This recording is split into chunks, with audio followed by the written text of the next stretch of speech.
yaro karami ake faɗa ma. Tun a ganin farko da na ganki na yarda da ke ce nan zaɓi na.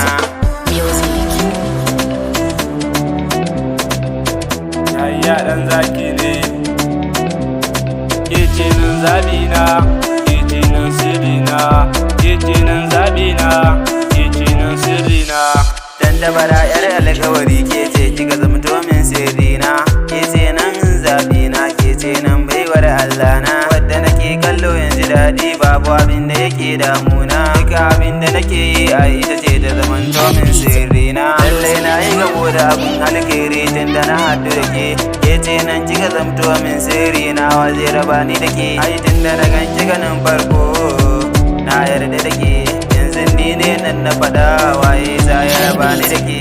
Ke ce tauraruwata, ke ce sarauniyata, na baki zuciyata, karɓa ki adana ta. Mu je don mu gaida umma, domin na ƙara himma. Ke ce na sa a raina, ke ce nake ta ƙauna. Ke ce sarauniyata, ke ce idaniyata, ke ce masoyiyata, ke ce abar yabona. Lalle kwana yi dace da na samu kigin biyana. Lalle kwana yi dace haduwar mu masoyiyata. Ke ce na bawa yadda, suna mu yayi kuda. Ni dai ki bani dama, ni dai kawai na turo. Domin a sanya rana, ke ce na sa a raina. Tauraruwan mata, sarauniyar mata. Tun a ganin farko da na ganki na yarda da ke. Tun a ganin farko da na ganki na kamu da sanki.